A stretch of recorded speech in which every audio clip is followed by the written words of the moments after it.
Okay, so the last part that I want to talk to you today is about audio enhancement.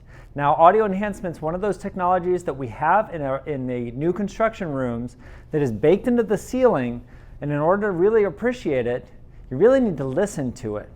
So I'm going to try to explain the best I can, even though we're doing a virtual class here, what the difference is.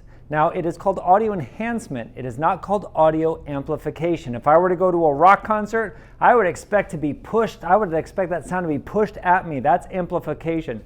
If I were to sit here and talk into the microphone, that is definitely amplification, but that's not the intent of an audio enhancement system. The audio enhancement system is really for me to still have the speaker be the primary sound in the room, but those speakers will enhance around the sound field, around the listener, so that the person sitting in the back of the room hears me just as effectively as the person sitting right next to me.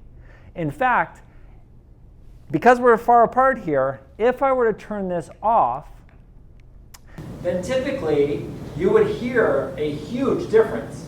All at once, your ears would have to kind of look around the room and track and go, wait a minute, my speaker is right here. And you would have to listen to me, even though the person sitting next to me, maybe not as loud, but they're rustling papers, they maybe have a wrapper, they maybe have something going on over here or banging, tapping on the desk.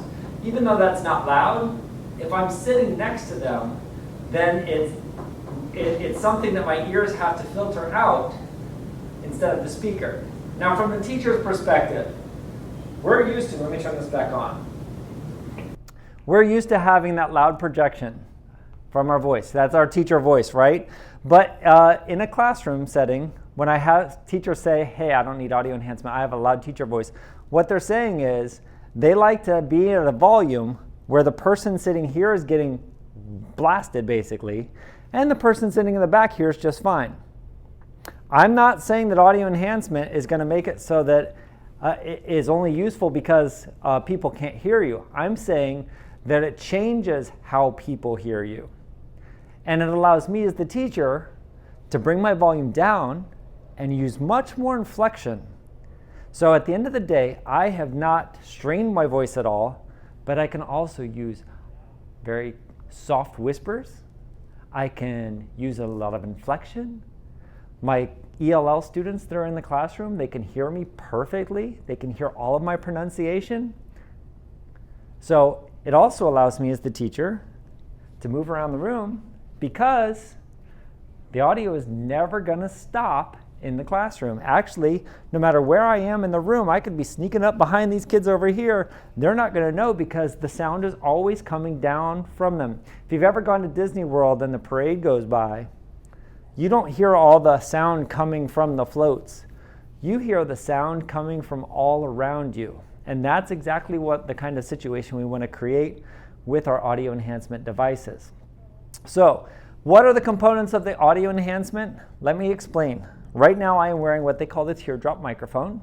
This Teardrop Microphone is very convenient. It allows me to just kind of hangs from my neck. I'm going to go over the features of this in just a minute. But also in your classroom, you're going to get one of these. It's a handheld mic. So if I needed to, I could have students pass this around, maybe talk one at a time in the handheld mic. Or I could use this. Each one of these handheld mics and the Teardrop mic have an input on it where I could plug in another sound source. Maybe I have music that I'd like to plug in and have go through the audio enhancement system. So we've got a few different options here. I'm going to go ahead and talk about the different features here, but I do want you to realize that this microphone is usually paired with the room that you're in, and even if I step out of the room, it's still going to be broadcasting my audio into the room. So be careful about those conversations that you don't want to be heard. In those cases, I would just tap one time, turns off the microphone, and now I can have a conversation with the person who's right next to me without everybody hearing it. All right, so let's take a closer look at these microphones and see what they have in them.